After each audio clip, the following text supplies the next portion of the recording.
Aqui em cima, aqui embaixo? Sim. Muito bom dia a todos. Que Jesus nos abençoe, nos fortaleça e nos mantenha em sua paz.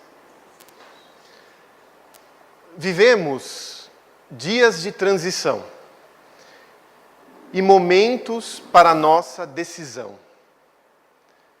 Sem sombra de dúvidas, nos dias de hoje, temos ouvido tantas notícias ainda difíceis na terra, como se o sermão profético de Jesus estivesse agora sendo levado a efeito. Ouvireis falar de guerras, de rumores de guerras, mas ainda não terá sido o fim. E realmente ainda estamos nesse processo de transição. De um lado, sombras, mas de outro, as luzes que já se rompem, mostrando que o destino da terra será de muitas bênçãos, esse mundo regenerado. Da mesma forma que almejamos que esse momento chegue o mais rápido, muitas vezes nos esquecemos que uma transformação ela não acontece de súbito, do dia para a noite. Por isso, transição. Ela vai ocorrendo conforme cada coração, cada um de nós, nos renovemos para o Evangelho de Jesus. Sem sombra de dúvidas, não será um processo simples, exigirá esforço contínuo, trabalho íntimo de renovação, mas não houve na terra, até os dias atuais, melhor momento. Principalmente a nós que nos enquadramos nas fileiras espíritas, que resgata Jesus, os seus ensinamentos com a clareza da verdade como temos. Em cima disto, Leon Denis, o grande filósofo, apóstolo do Espiritismo, na sua portentosa obra O Problema do Ser, do Destino e da Dor, no seu livro 3º, tem a oportunidade de informar que essa passagem nossa, de sombra para luz, de sombra vinculando-nos ainda às paixões, aquilo que nos traz lágrimas, dores, dificuldades, sentimentos de vingança, de intolerância, de exigência, de arrogância, de autoritarismo e tantas coisas. Essa mudança para um sentimento nobre, característico do reino de Deus, como afirmava Jesus, reino de Deus estaremos quando tivermos sentimentos que se caracterizem a esse reino, tais como paciência, bondade, benevolência, indulgência, perdão, para que consigamos transitar de sombra para a luz, das paixões para o amor. Leon Denis afirma que deveremos desenvolver em nós as potências da alma, os atributos inerentes ao ser espiritual que nós somos. Temos em nós essas potências, mas às vezes a deixamos num estado latente, paralisado, e desenvolvê-la nos dias atuais, onde Jesus conta com cada um de nós, e visando inclusive o nosso bem-estar, será algo urgente a fazer. E ele afirma que a primeira potência que deveremos nos atentar e envidar esforços é a vontade. A vontade é a força que gera a ação. É o botão que aciona a máquina ou a deixa em estado de inércia. É a gerência esclarecida, vigilante, diz Emmanuel no livro Pensamento e Vida, que acompanha e regula todos os processos da nossa vida mental. Essa vontade é que nos impulsiona adiante para as grandes obras da renovação do Espírito. E quando pensamos em vontade, poderemos pensar no dia de hoje na vontade para as coisas espirituais. Muitas vezes desenvolvemos as coisas materiais, fazemos, trabalhamos, mas como está essa nossa vontade para modificar o nosso íntimo, que ainda nos traz coisas desagradáveis que a gente não quer mais sentir, que a gente não quer mais que permaneça em nosso íntimo? Ora, se a vontade é um atributo do ser espiritual, por que às vezes sentimos a nossa vontade fraca? Por que nos encontramos desanimados, tristes, para baixo, querendo, mas sem querer? Desejando algo mais, sabendo que já temos recursos, mas entra ano, sai ano, permanecemos na mesma. Quantas vezes no ano passado, 2017, não tivemos nossas metas? Esse ano farei diferente, janeiro de 2017. Vou mudar isso, vou voltar a falar com a minha sogra, vou perdoar o meu irmão, vou conversar com esse, vou procurar estudar esse livro, vou fazer evangelho no lar, vou com mais assiduidade à casa espírita, vou me integrar mais nas atividades da casa, nos trabalhos beneficentes, ainda que uma vez por mês, mas farei aquelas visitas fraternas, mas aí a gente vai encontrando, não raro, desculpas, ou trabalhamos durante a semana, chega o final de semana, a gente se dá aquele perdão, não, hoje não, e vamos postergando aquilo que é a chave da nossa libertação, da nossa serenidade e harmonia a conquistar. Pode existir em nós uma vibração que atue nessa vontade, deixando-a fraca. Porque a vontade em si é forte. Se eu não compreender o que vai no meu íntimo, como vou mudar? Como vou compreender aquilo que se passa? Joana de Ângeles, no livro Conflitos Existenciais, analisando a preguiça, por exemplo, ela fala de algumas etapas para que consigamos vencê-la. A primeira, autoconhecimento. Para que tenhamos autoiluminação, e é necessário para isso perseverança. 3 passos.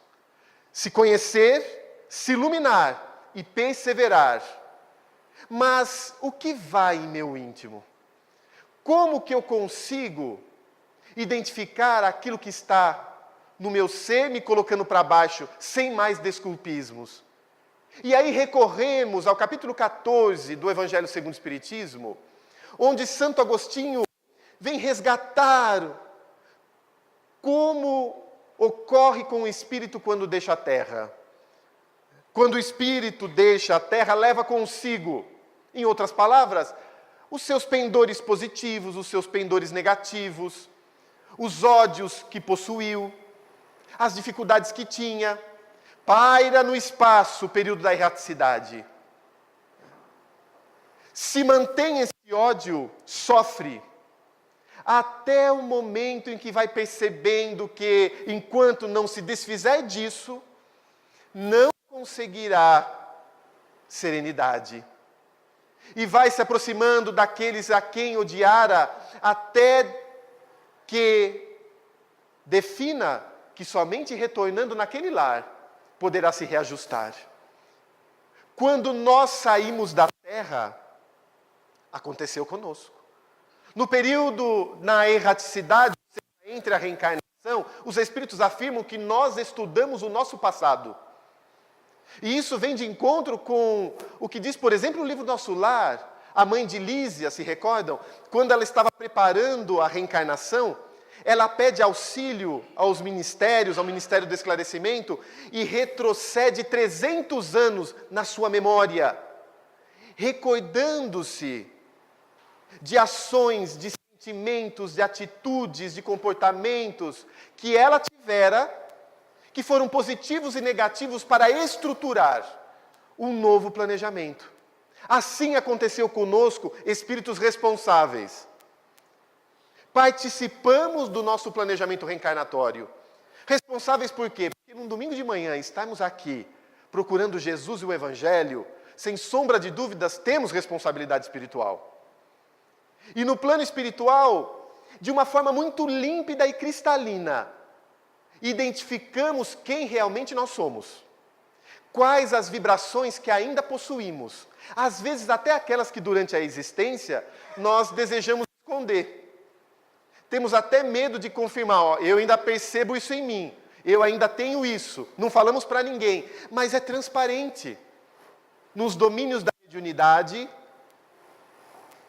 André Luiz informa que, participando de uma reunião mediúnica, é apresentado a ele um aparelho chamado psicoscópio, onde os espíritos superiores conseguem identificar as vibrações dos encarnados que estão na reunião. A espiritualidade nos conhece. E nós também sabemos aquilo que ainda vibra em nós. E aquilo, de uma forma muito clara, poderá ser apresentada para nós. E percebemos, olha, eu ainda tenho vaidade, eu ainda sou autoritário, eu ainda exijo, eu ainda tenho ímpetos de vingança, N coisas. Mas, obviamente, será que daríamos conta de uma mudança integral numa existência? Então pode ser que um desses sentimentos doentes que mais nos atrapalhe, que mais nos dificulte, mas que já temos possibilidades de vitória, seja o alvo para o nosso empenho nessa existência. Exemplo, exigência. Olha, como eu caí por muitas vezes na exigência, vou tratá-la. E vinculando-me às pessoas que fizeram parte das minhas existências, e isso também encontramos no Evangelho segundo o Espiritismo, o Espírito reencarna, via de regra, no mesmo meio em que vivera, entre as pessoas que vivera, que têm vínculos. Elaboramos o nosso planejamento com o apoio do nosso amigo espiritual, que avalizou. Olha que interessante, o nosso benfeitor, conhecendo-nos, ele diz, disso ele dá conta. Nisso poderá ser um completista. Quando a gente pensa em completista, quem vem à mente? Chico, professor Eurípides, Bezerra, Caibar, Schutel, Madre Teresa, quantos? Mas o que será que é ser completista? No livro Sexo e Destino, no conjunto Almas Irmãs, informa-se que dos espíritos que lá saem para reencarnar, cerca de 18 em cada 100 completam o planejamento. 22 voltam melhorados, 26 mais ou menos, e o resto onerados. Ou seja, se complicou ainda mais. Mas há aqueles que têm êxito na ficha que deveriam cumprir. Consigo aproveitar todas as oportunidades que a minha reencarnação tem me favorecido? Ou estou sendo rebelde? E Emmanuel tem a oportunidade de afirmar que o sinal de rebeldia é indicação de recomeço. Porque se eu estou sendo rebelde, eu não estou compreendendo o que se passa comigo. E eu tenho que refazer a lição. E aí, planejado a nossa nova existência, retornamos aqui, no momento sociopolítico, econômico, cultural, no meio em que mais precisamos para nos transformarmos. Então, alguns retornarão nos ares de Araraquara, outros no sertão nordestino, outro em Araraquara na vida rural, outro no centro da cidade, um tendo uma vida X econômica, outro Y. E às vezes não nos damos conta do porquê daquilo para o nosso espírito. Um companheiro lá da nossa casa afirma que durante 20 anos ele trabalhou na roça, no interiorzão, para as regiões perto de Dracena. E ele falava que enquanto ele capinava, ele queria conhecer, manipular um computador. Ele tinha ideia de mexer com tecnologia, mas de manhã ele pegava, era na enxada, no rodo. E se revoltava. E agora, com as reflexões espíritas, ele fala o seguinte, agora eu compreendo o porquê daquele período no campo. Para um espírito extremamente materialista, exigente, que gosta das coisas refinadas, passar 20 anos não tendo outra roupa para comprar e tendo que remendar, vendo irmã que queria ter Barbie, tendo a espiga de milho loira, se fosse a Suzy a moreninha, né? Cabelinho moreno. E as irmãs brincavam desse jeito, porque não tinham condições de comprar. Ele falava que foi um período do quê? De sentir a necessidade de ser simples. Ser simples. E vejam, retornamos com espíritos que acabam sendo referência para nós. Tivemos a oportunidade de ser netos. O que nos passavam os nossos avós? Me recordo, quando penso nos meus avós, de simplicidade, também eram do campo. De trabalho, meu avô desencarnou com 79 anos, naquele dia ele foi na roça, capinar café. Então, trabalho. Das conversas que ficava, eu falava, trabalhe. Né? Coisa simples. É uma referência. O que nos passou? Porque vejam como é misericordioso o Pai. Ele coloca na nossa família, perto de nós, pessoas que nos puxam para aquilo que a gente precisa. Nós estamos sempre situados entre alguém que nos levanta e entre outro que a gente também tem que puxar. Estamos no meio. Então, para alguém que às vezes é temeroso, inseguro, quem que passa para nós coragem? É aquela pessoa que, quando a gente está para baixo, está com medo, fala, não, vamos, vai dar certo. Tem alguém assim. É uma referência. E da mesma forma, tenham a certeza, também temos referência para alguém que a gente acaba puxando. Então é importante entender quem são aqueles espíritos que estão no nosso meio. Alguns poderão falar, mas o meu pai era muito disciplinador. Quem precisa de alguém no pé? Será que alguém cumpridor dos seus deveres precisa de alguém falando, faz isso, faz aquilo, faça direito? Se é um espírito já disciplinado, agora esse que vai pontuando, para nós é um excelente professor. Mas muitas vezes nos revoltamos, nos afastamos. O que nos passa a nossa mãe? Qual o sentimento que ela nos trouxe? Qual o ideal que ela nos apresentou? De tal modo que são referências. E da mesma forma, ao atrair aquela pessoa que comporá a nossa família, não é o acaso. Diz Joana de Ângeles que o acaso é a obra de Deus, que ele não quis assinar e colocou o pseudônimo. Quem atraímos para o nosso coração? Quem compartilha conosco a existência? E depois que começamos a degustar o mesmo quilo de sal juntos, é que a gente conhece quem está ali. Emmanuel afirmará que no começo temos um suave encantamento, a fase do namoro. Importante fase, onde vão se conhecendo, mas depois em que estão juntos, é que a gente vai conhecendo mais detalhadamente virtudes, defeitos. E infelizmente ficam mais patentes, não raros, os defeitos. Questão de observação.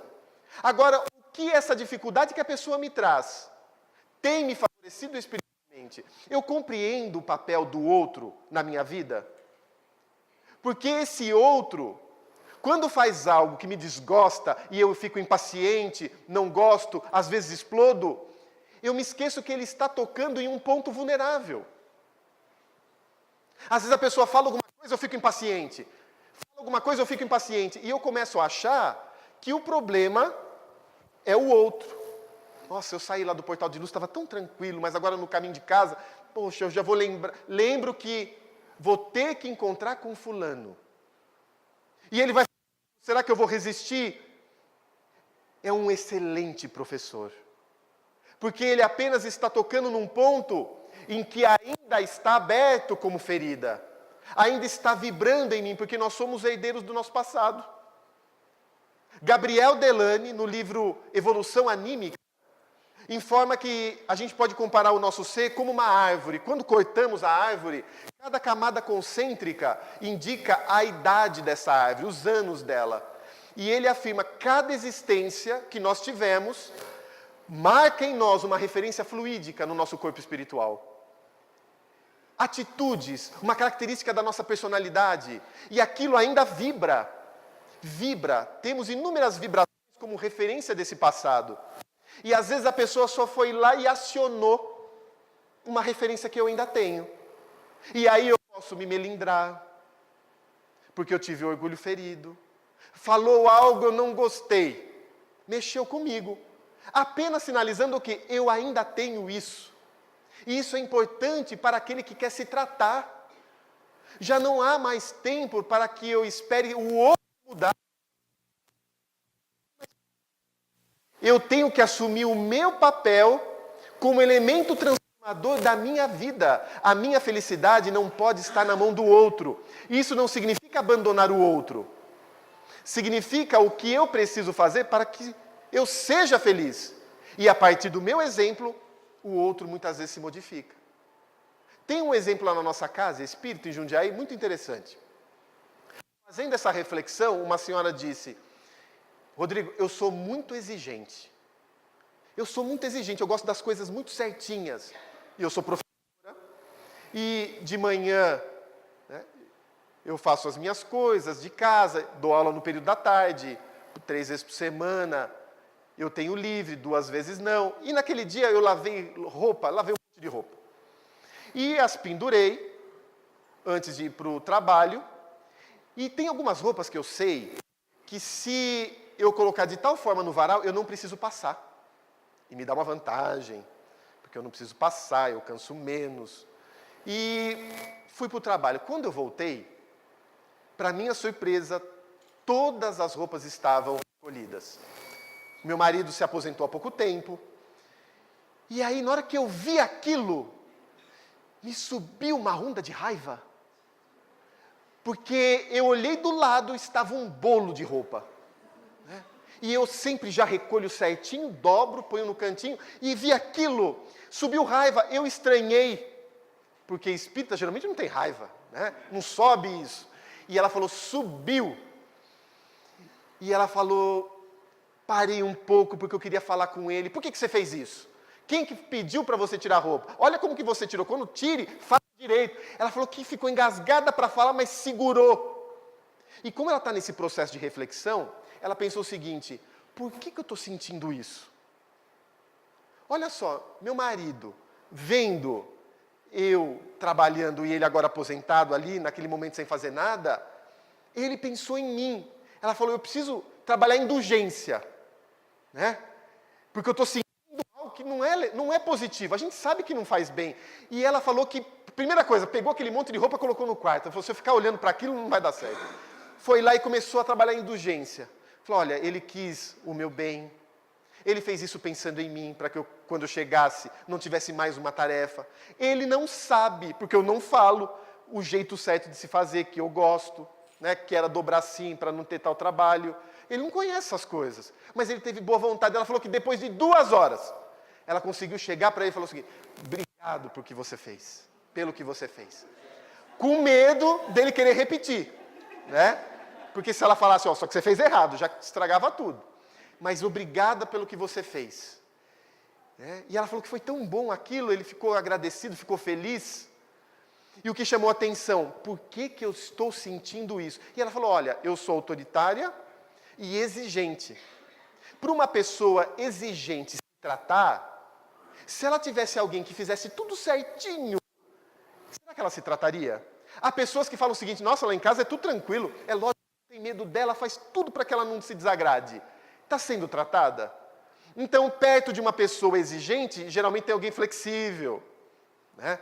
Esse flexível, e eu conheço ele, é aquele lá que deixa as coisas, que faz do jeito dele. Vejam, se aproximam 2 espíritos, o flexível para não ser tanto. Não pode ser relaxado. Né? Tem que prestar atenção, tem que fazer a coisa certa. E o outro não precisa ser tão exigente, porque pode se transformar numa patologia. E o do meio vai se integrando. Esse renunciando, aquele renunciando, e vão se enquadrar. Sem ela saber, ele me contou algo também interessante. Ele falou, Rodrigo, outro dia eu estava lavando louça, aposentado, ele quis lavar, e uma filha veio e me trouxe um prato. Lavei o prato, falei, tá aqui que o papai lava. A outra veio, daqui que o pai lava. De repente, chega ela com um monte de panela para mim. Me subiu uma raiva, ele falando. Daí eu falei, eu não contei nada dela. Eu achei muito interessante, ele falou, subiu uma raiva. E eu quase falei, mas que abuso, né? Lavar prato, agora também lavar a panela, você não está vendo que eu já estou fazendo demais? Ele pensou. Mas olha como o processo de renovação pelo Evangelho é forte. Se a gente ficar nesse trabalho mental, ele falou, por que eu estou sentindo isso? Olha que importante, se a gente vê que é algo não bom que estamos sentindo, silencia. Usa a água da paz que recomendava Maria João de Deus, mãe de Chico. Imagina que coloca água na boca. Não responde. Às vezes alguns minutos já é o suficiente, já são suficientes, para que a gente não fale algo que depois, como pétalas de uma flor jogada ao vento, a gente não recolhe. Daí 3, 4 dias e olhe lá. Fica aquele clima. E ele falou que subiu a mente para falar a boca, ele silenciou e começou a pensar, por que eu estou sentindo isso? Por que das meninas eu pegaria, se tivesse mais prato eu lavaria, mas dela eu achei que era um abuso, que como a gente não sabe os vínculos espirituais, as tramas, as vivências. E aí ele silenciou e mais uma vez, por que eu estou sentindo isso? E começou a trabalhar a indulgência. Peraí, quantas vezes ela não faz isso para mim? Quantas vezes ela não fez o almoço e eu não elogiei? Por que eu não posso fazer algo com gratidão? Prestar um serviço para minha esposa, para o lar. E foi trabalhando isso e a serenou. Então, quando nos nossos relacionamentos identificarmos o ponto vulnerável, analisemos. Qual é o nosso ponto vulnerável? Qual é o ponto que está sendo acionado e isso tem me desgostado? Tem me trazido conflito? Para o exigente é algo. Para o perfeccionista. Para o outro, a impaciência. Por que ela fala me tira do sério? Por que mexe comigo? Muitas vezes pode ter razão. Porque aquilo tem referência em nós. Por quê? Então, na verdade, alguém que se sentiu melindrado tem que trabalhar isso. Será que alguém já humilde, um Chico, sentiria isso? Não, porque ele já tem uma conquista. E nós estamos desenvolvendo essas conquistas. Precisamos nos relacionar. No livro Boa Nova, Humberto de Campos trará a história de Joana de Cusa.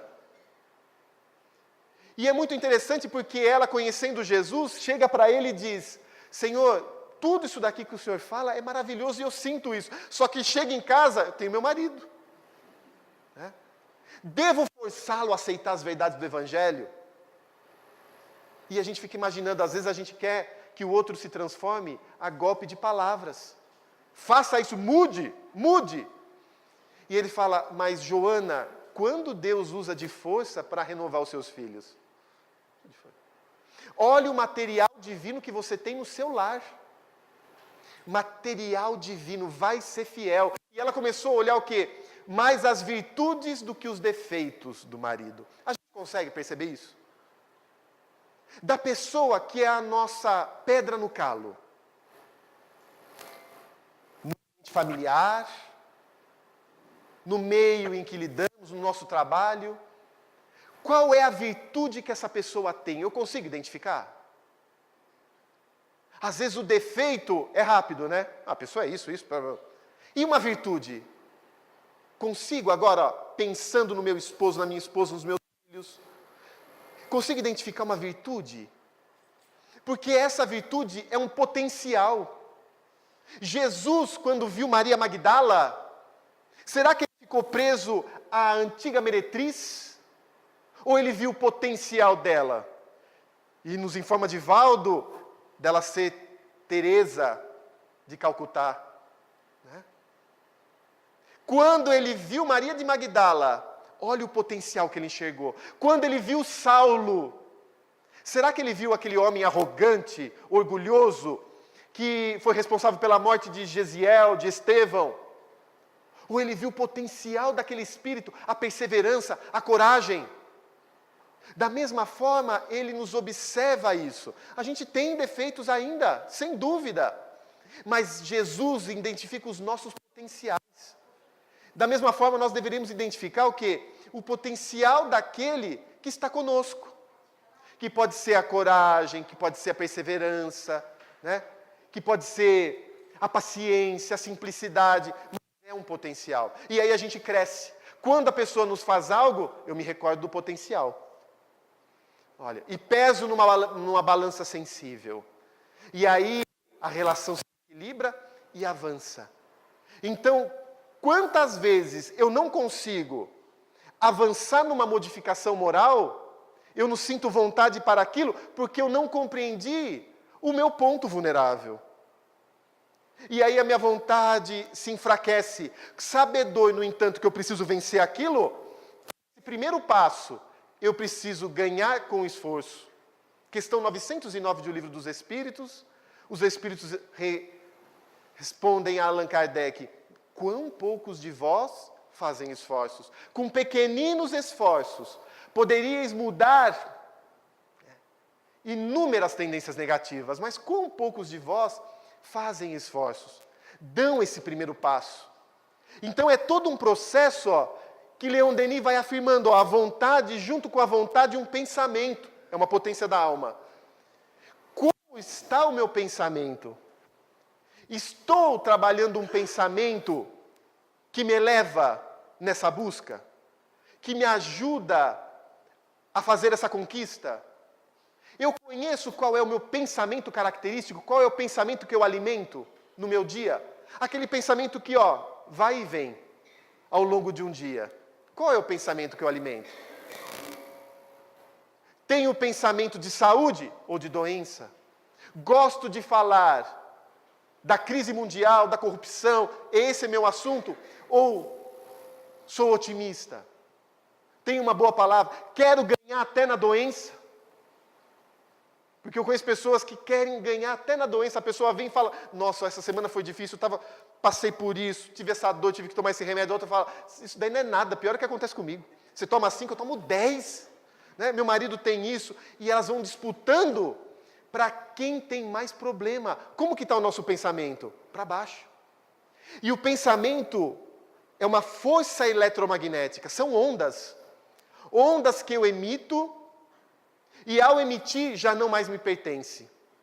Viaja o cosmos e vai criando sintonia com as outras mentes que emitem nessa mesma frequência o pensar.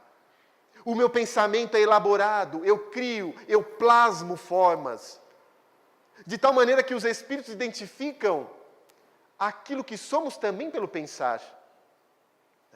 Ali vai um vicioso, ali vai o sensualista, ali o maledicente. No livro Ação e Reação, eu não vou me recordar do nome, mas temos um caso interessantíssimo, onde um casal com 3 filhos, 2 meninas e um menino, viviam até que uma mulher, que foi amante do senhor da casa em questão, aparece na sua vida e ele se sente atraído e cai. Não respeita mais o lar e deseja desvencilhar-se agora do casamento. Assassino do passado, ele começa a arquitetar um plano para eliminar a esposa. E ele começa a pensar como poderia eliminá-la, e vai formando na sua mente a cena do crime, a imagem. No dia em que ele resolve ir a fato, na madrugada, quando ele tira do coldre a arma, Silas e André Luiz adentram ao quarto das crianças, desdobram as crianças do corpo e as meninas veem a imagem mental criada pelo pai. O que ele faria estava plasmado. Elas assustam, vendo o pai matando a mãe, e gritam: papai, acordando agora, não faça isso, não elimine a mãe. Quando elas gritam, a mãe acorda e vai até o quarto. E fala: meu marido, se você não quer mais permanecer conosco, não permaneça, mas não se suicide. Ele aproveita o argumento e diz: agora ou eu faço isso ou nos separamos. E ele se separa. Ela mantém a proteção dos espíritos e ele tem a dívida agravada por ter fugido daquela forma do compromisso. Mas o que chamou a atenção foi a cena criada pelos pensamentos repetitivos do marido em tal fato. O que estamos repetindo no nosso dia a dia? Esse pensamento vai ganhando força e cria referência energética em nós. Em termos de fluido, de vibração, envolve a nossa atmosfera espiritual, conforme no capítulo 14 da Gênesis, que ontem completou 150 anos, dia 6. Encontramos lá a atmosfera perispiritual, que é a minha identidade espiritual, é o meu campo de vibração. Ali está o meu RG vibratório, aquilo que eu sinto e que eu penso, eu emano, é a minha vibração. Às vezes falamos, quando eu desencarnar, para onde eu vou? Onde você já está? Como está seu pensamento? O que você sente? É bom ou não? Da mesma forma, adentraremos ao mundo. E aí vamos pensando na importância desse item. Pensar. Eu mantenho-me conectado com Deus. Quanto mais conectado com Deus, mais facilmente eu desenvolverei minhas escolhas pelo meu livre-arbítrio, que é uma outra potência da alma. Mais conectado com Deus, eu também farei escolhas com Deus. As minhas decisões são feitas pela minha vontade ou pela vontade de Deus?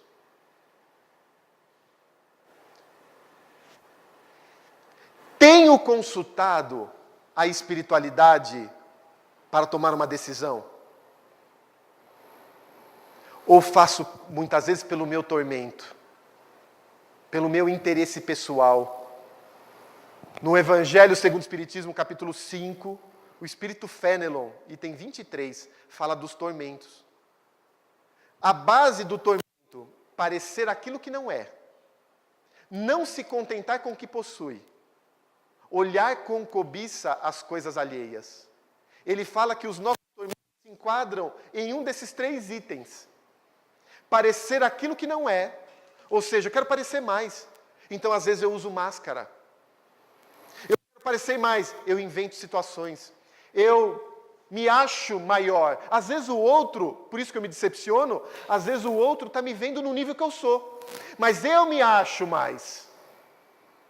E aí eu posso me sentir rebaixado. Ele não me considerou. Mas ele, por que ele vai me achar diferente? Eu é que me acho acima. Por não me contentar com aquilo que eu possuo, às vezes eu fico olhando o que os outros, inclusive valores espirituais. Cobiçando, invejando de forma negativa, quando poderemos nos esmerar para uma mudança. E nessa base eu vou me desconectando de Deus. E aí fazendo escolhas pelo meu tormento, qual a resposta? Qual a resposta lá na frente? Às vezes dor, lágrimas, tristezas. Para mim já deu. Um amigo no trabalho há cerca de 10 anos atrás, ele não é espírita, ele falou o seguinte, é espiritualista: Rodrigo, a minha missão com a minha família, eu tenho certeza, já terminou. A minha missão agora é com uma moça que eu conheci, né? E ele falou, o que eu já planejei com a atual, eu tenho certeza, agora já acabou. Mas essa nova, a gente tem um plano. Vamos até abrir um asilo. E às vezes a gente fica pensando, às vezes a pessoa nem vai num lar de idosos, não consegue dar conta de um. E quer montar um, olha o tormento, não se contentar, né? E a gente se identifica tanto. Eu falei, e você falou com a sua esposa? Falei, estou até contando para você porque eu falei. E ela encarou numa boa? Que boa, Rodrigo. Lá em casa está um transtorno, ela chorando, a filha chorando, 17 anos. Mas, né, eu falei, será que a gente faz um planejamento para deixar nos outros dor? Se fosse um ciclo realmente encerrado, será que elas estariam sofrendo desse jeito? Será que você planejou, quando tiver 17 anos vai aparecer uma jovem, e a minha missão vai ser com ela, e essas daqui eu vou deixar desse jeito que está sendo? Uma pergunta, já que você disse que a ama, você consegue ficar com ela sem ter relacionamento físico? Ele só pensou. E eu estava atrasado para o serviço, tinha que subir, fui embora, mas foi uma conversa. Uma semana depois a gente se encontrou no mesmo café, ele falou, Rodrigo, Só você e o pai de santo lá onde eu vou falaram para eu não me separar. E quando você falou que eu fiquei pensando, eu falei, o meu vínculo com a moça, totalmente carnal, era paixão. E eu fiquei pensando as situações que eu já enfrentei com a minha mulher, as dores que nós vencemos, as lutas, os desafios, a minha filha agora que vai adentrar uma faculdade, o apoio do pai. E do jeito que eu estava fazendo, eu estava cego, fascinado. Terminei com a outra, não vamos abrir mais asilo. Terminou, e eu vou seguir aqui, pedir desculpas, perdão. E eu falei, ela perdoou? Perdoou. Quer dizer, está em processo. Né? Mas ela aceitou eu de volta. E aí eu fiquei pensando, se eu tomo uma decisão pelo meu tormento ali imediato, se eu vou pelo impulso, sem pensar nas consequências espirituais para a minha vida, quantas vezes eu não coloco o meu planejamento reencarnatório num risco altíssimo? E é o que a gente fala, ó, por que só 18% completista lá? Às vezes é uma decisão que vai mudar meu rumo. Então eu tenho que pensar numa inteligência espiritual quais as consequências para aquilo. Decidir com Deus como fazia Jesus. Né? Senhor, faça a vossa vontade, não a minha. E Jesus é o nosso modelo e guia, então eu tenho que me espelhar. Joana de Ângeles, falando no livro Jesus e Atualidade, quando ela vai falar de Jesus e coragem, ela fala, na dúvida, pergunte o que faria Jesus? Como procederia ele? Confesso para vocês que fiz isso. E muitas vezes, a grande maioria, ele faria diferente. Senhor, a minha vontade é fazer isso. O que acha? É desse jeito. E aí a gente tem que ceder e seguir o que ele diz. Porque dessa forma, a nossa consciência, outra potência da alma, onde estão escritas as leis de Deus, vai nos dar paz, harmonia, equilíbrio. Dores conscienciais. Nós já tínhamos recurso para não fazer errado e fizemos. Consciência de culpa. Eu podia fazer diferente, não fiz. E agora? Uma senhora com mais de 60 anos na casa espírita que trabalha, ela falou para mim, Rodrigo, eu vou para o umbral. Eu falei, mas por que você vai para o umbral? Eu tenho certeza que eu vou para o umbral. Eu falei, o que você fez para ir para o umbral? Para ter essa certeza, essa garantia. Quando eu tinha 18 anos, ela me falou, eu abortei. Ela tinha, vamos colocar 60, 65. Ela falou, não teve um dia na minha vida, vou te confessar, que eu não lembro do dia em que eu abortei. E como é um crime, eu vou para o umbral. Eu falei, mas será que essa é a proposta de Deus? Se vingar de você quando você morrer? Será que Ele só está esperando isso? E a renovação, mulher? Depois de uma madrugada não vem o raio do novo dia, o sol? Será que Deus está aguardando para te fazer sofrer? Ele te abre oportunidade em cada momento de renovar. E a gente vê isso com Maria de Magdala, com Saulo, com Zaqueu. Quantos ele vem chamando para uma renovação? Faça o bem, não importa quem você vai estar trabalhando, para que essa sua consciência te ofereça o beijo do perdão. Cada mulher que você conversar e falar, filho, você vai estar ajudando a reconstruir isso. Cada criança que você embalar no corpo numa casa transitória, você vai estar o quê? Se recuperando. Se renove. Vamos imaginar que o seu ato, seu delito, tenha lhe dado 10 pontos negativos. Cada vez que você vai numa ação beneficente, de auxílio ao próximo, você ganha 1 ponto positivo. Chega uma hora em que a balança equilibra. Sem o bem, no entanto, você não vai conseguir. Faça o bem, se perdoe. A proposta do bem, fazer o bem, tem sido tão falada por Eurípides, a partir de Sacramento, atualmente. Para que façamos o bem, e com isso a gente vai sintonizando com as esferas mais altas. Interessante que ele fala, façam o bem.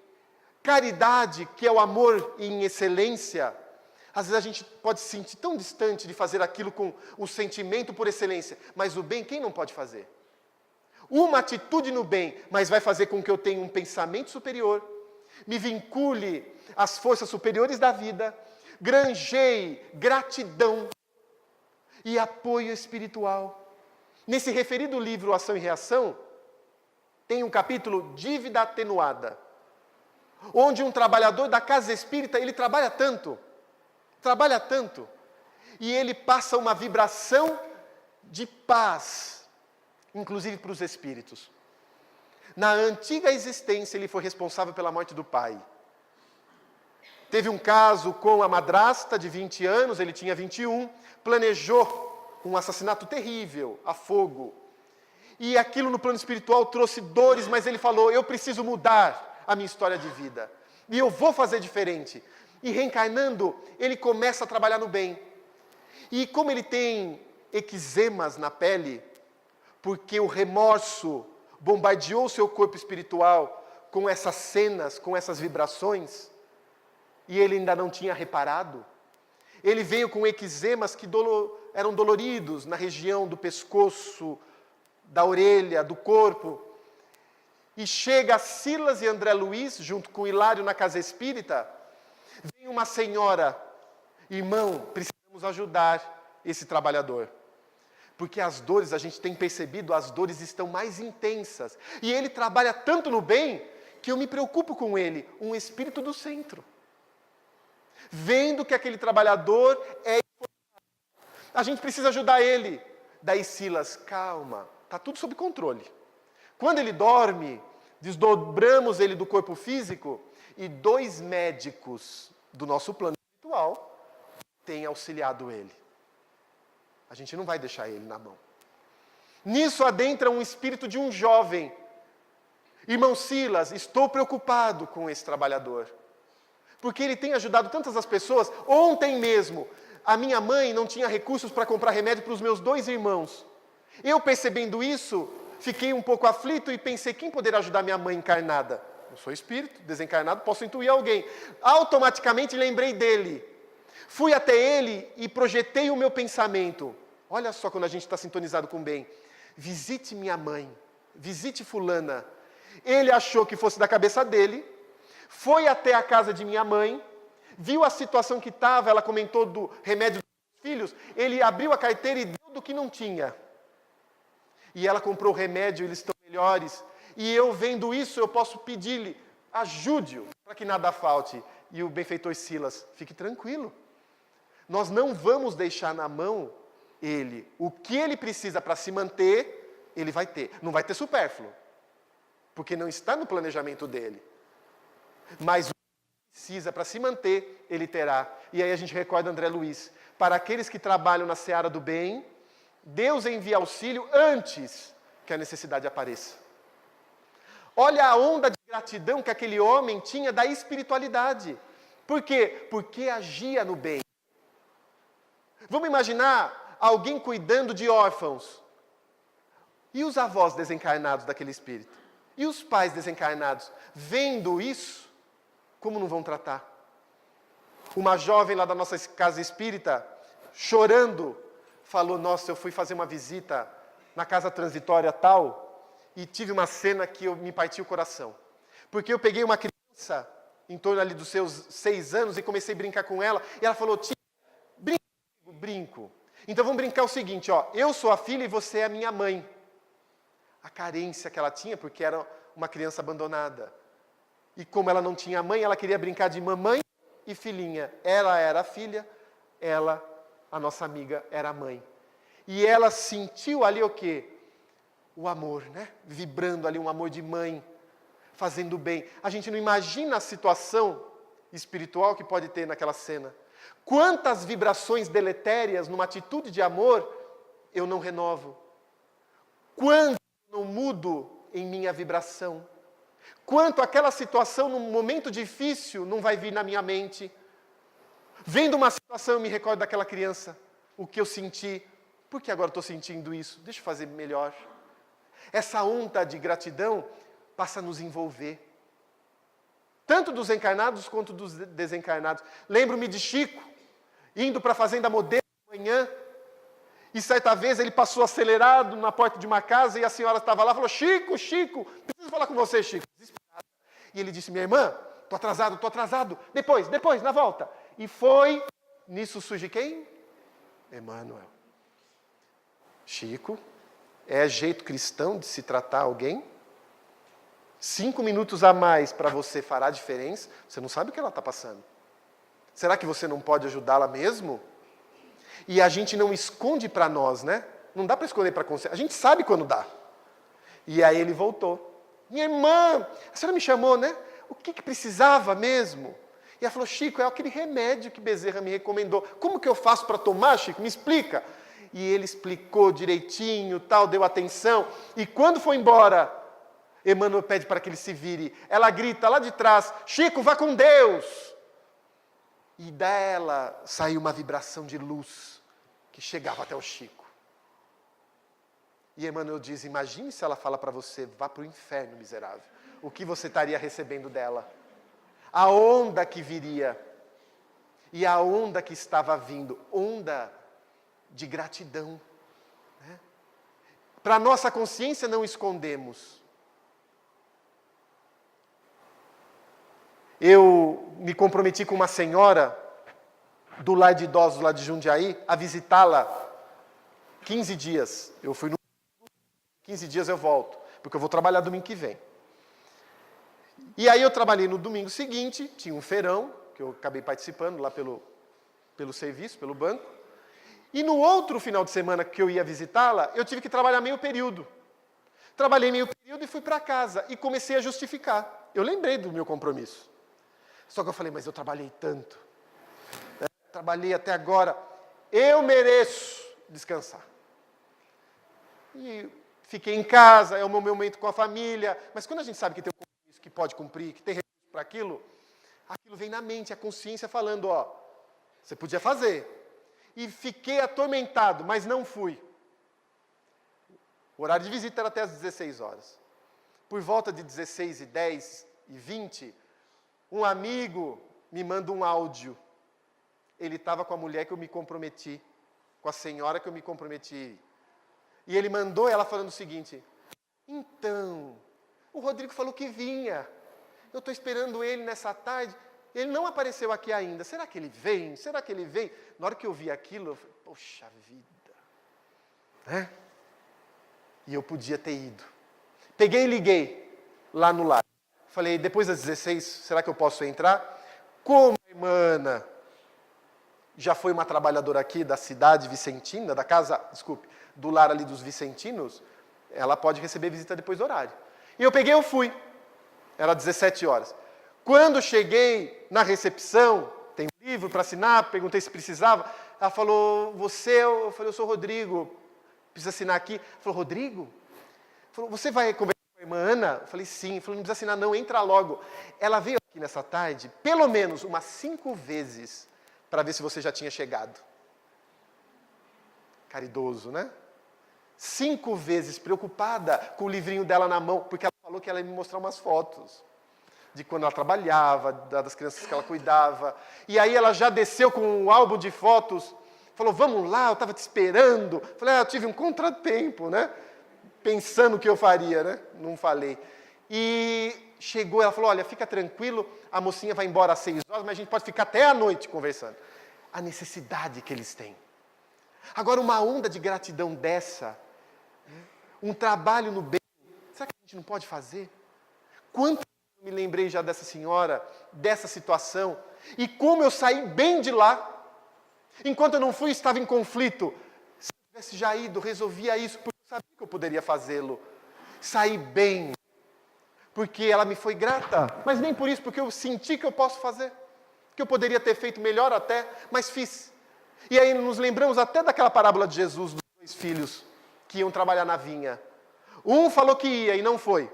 O outro falou que não ia e foi. E Jesus pergunta, qual fez a vontade do Pai? Às vezes a gente está naquele jeito, não sei se eu vou. Mas se formos, é esse primeiro passo, onde os outros virão com mais tranquilidade. E a partir dessa ação no bem, dessas pequenas movimentações na nossa intimidade, a gente vai deixando, vai como que encapsulando essas vibrações deletérias, nos renovando desde já. criando novas referências, tendo mais serenidade onde quer que estejamos, na nossa casa, no nosso lar, para que não seja apenas a alvenaria, mas que seja o efetivo lar, já que projetamos formas fluídicas, vibramos como está a nossa casa. Lá com a nossa família, com os nossos filhos, com a nossa esposa, eu sinto paz? Ou eu me sinto agitado? Se eu não sinto paz, o que me falta? O que falta? E às vezes a gente foge. Não, o que está me faltando é uma viagem de férias. E a gente vai para as viagens intermináveis. Eu preciso de terapia, ir para o shopping. E eu faço terapia nos shoppings. E percebo que aquela situação, eu preciso mudar sentimento. Se eu fugir de mim mesmo, não resolvo. Agora, trabalhando uma mudança íntima, os dias desde agora serão melhores. Nesses momentos, então, de transição, de tanta dificuldade que a gente vai vendo, o que Jesus espera de mim? Qual é a parcela no bem que eu já posso fazer? Dentro do meu lar, qual é o trabalho que eu já posso desenvolver, que eu posso auxiliar? Quais as virtudes que eu posso identificar e estimular no outro? Trabalhar junto ao outro. E assim fazendo, estarei desenvolvendo as potências da minha alma, crescendo para Deus. Recordemos de Jesus nessas horas. No fim do ano 2017, e nesse raiar de ano novo, quais são os nossos projetos para esse ano? Muitas vezes, lá em dezembro, a gente fala, tudo aquilo que eu programei para 2017 eu fiz. Olha, o que eu não fiz, vou fazer agora em 2018. Quais são essas minhas metas espirituais? Porque dezembro é logo ali e é apenas uma referência. Não saberemos a hora em que adentraremos a espiritualidade, a casa real, a vida real. E as nossas bolsas estarão fartas de sentimentos novos, de pensamentos nobres. Que esse 2018 seja para cultivá-los, que seja o melhor ano espiritual de nossas vidas. Tendo Jesus como esse nosso grande modelo que nos fala, vinde a mim, vós que estáis cansados, sobrecarregados, aflitos, e eu vos aliviarei. Recebei sobre vós o meu fardo, recebei o meu jugo, aprendei comigo, que sou manso e humilde de coração. Leve é meu fardo, suave é meu jugo, vinde a mim. Já não vos tenho chamado amigos, servos, porque o servo não sabe o que faz o seu senhor. Tenho-vos chamado amigos, porque tudo aquilo que ouvi do Pai, vos tenho revelado. Batei, e a porta se abrirá. Pedi, e encontrareis e achareis. Aquele que é da verdade, ouve a minha voz. Que amigo é esse? Que deixou as regiões de luz, podendo enviar bilhões de espíritos para representá-lo. Ele veio mostrar-nos o caminho do amor, o caminho de Deus. Sejamos gratos a Ele. Cultivemos a amizade com Ele. Procuremos senti-lo junto de nós. Criemos vínculo mental com Jesus, com o nosso amigo espiritual. Conversemos com Ele. Melhoremos essa sintonia com esse Espírito que nos conhece em profundidade e que assinou a nossa reencarnação, que sabe se estamos cumprindo bem ou não. Conversemos com Ele e digamos, eu ainda tenho esse sentimento doente, mas eu não quero permanecer mais com Ele. Me dê força. Eu resolvi bloquear esse instrumento de queda. Agora me ajude. Principalmente quando eu for fraco. Me envolva em vibrações superiores para que eu supere por minha vez essa provação. Porque eu quero harmonia, eu quero ser feliz, não quero mais lágrimas. Não quero repetir como Militão Pacheco nos informa no livro Espírito da Verdade.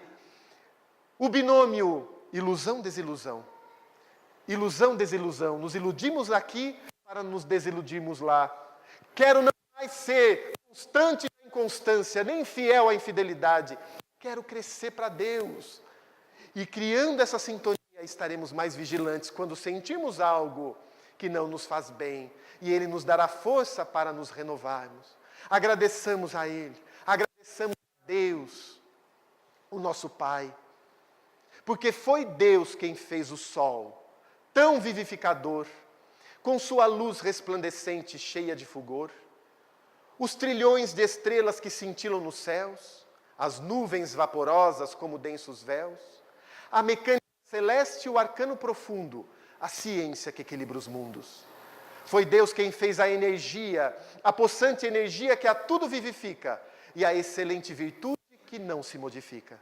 Ele fez a chuva, o vento, o raio, o trovão, a primavera, o outono, o inverno e o verão, o perfume das flores, os sons, a luz, o ar, os campos, as florestas, a terra, o céu e o mar. Fez o infravermelho e o ultravioleta, e fez da lagarta surgir a bela borboleta. O cantar do rouxinol, a pujança do sol, as feras bravas, os ternos passarinhos, a asa de um inseto e a beleza de um ninho. Deu agilidade incrível à pulga saltitante, e fez o passo lerdo e tardo do elefante. Fez o colibri com linda sutileza, sugando o mel das flores com tal delicadeza, o tatu escavando a cova em que se abriga, e a faina inesgotável da minúscula formiga. O inquieto macaco, o fogoso corcel, e a abelha trabalhando na construção do mel.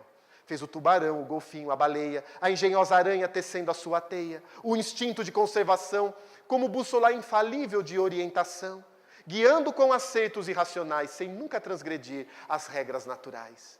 Fez as maravilhas do reino vegetal, o leito onde repousa o reino mineral, os prodígios da animalidade e um elo mais acima, a nossa humanidade e tantos outros reinos que nós desconhecemos. Sistemas e mundos que nós nem percebemos. Os seres tutelares arcangelicais, imersos nos segredos dos planos siderais. Foi Deus quem enviou-nos Jesus e permitiu-nos a reencarnação para que chegássemos à sua luz. Que maravilha é essa que eu não posso descrever? Com todo o dramatismo que eu pudesse ter. Artista inimitável, sublime, ilimitado, me ponho de joelhos e contemplo abismado. E pergunto a mim mesmo, com estupefação, por que Deus fez tudo isso com tanta perfeição? Formando e transformando, criando e dirigindo, governando e agindo, como Ele tem tanto poder, pergunto a outras vozes, que me podeis dizer? Eu vos peço, queridos irmãos meus, por que tantas maravilhas para nós vindas de Deus? E essas vozes me respondem com ardor, meu filho, tudo isso porque Deus é amor, é sempre e sempre será amor.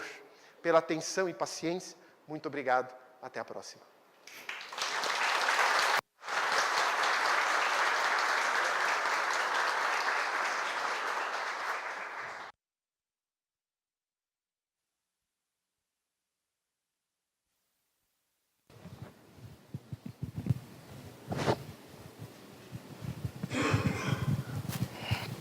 Bom dia.